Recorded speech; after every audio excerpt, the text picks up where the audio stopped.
The way we do this is by cutting the beam at an angle.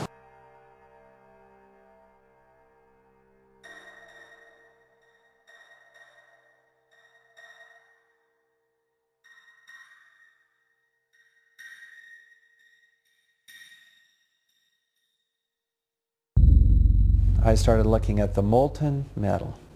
All three buildings, both towers in the rubble, in the basement areas, and Building 7, there's these pools of molten metal.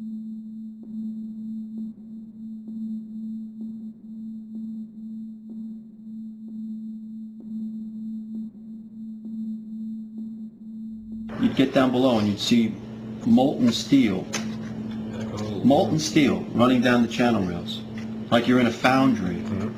Like lava from a volcano. The molten steel was found 3, 4, and 5 weeks later, when the rubble was being removed. He said that molten steel was also found underneath World Trade Center 7. So I'm looking through the official reports. What do they say about the molten metal?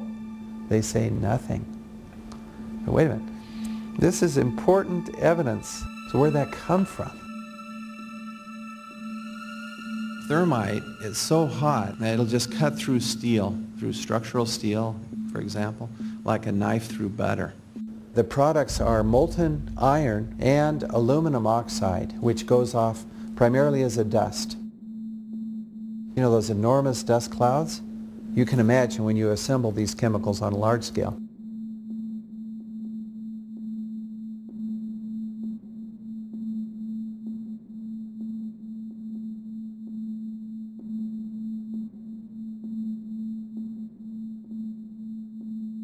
Molten metal pools under both towers after they collapsed and Building 7. Now Building 7 wasn't even hit by a jet.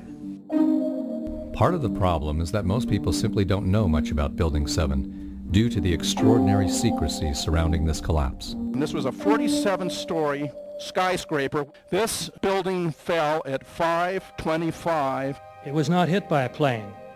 This building had fires on only 2 or 3 floors. And it was brought down by what we know was a controlled demolition. Demolitions, they look just like that. You know, a kink in the middle, and then that building just comes straight down, almost at free fall speed. They first blow one of the central columns so the building falls in on itself. Building 7 had a classic crimp or wedge. Its central column was blown out first, so it didn't structurally damage buildings just a few feet away from it.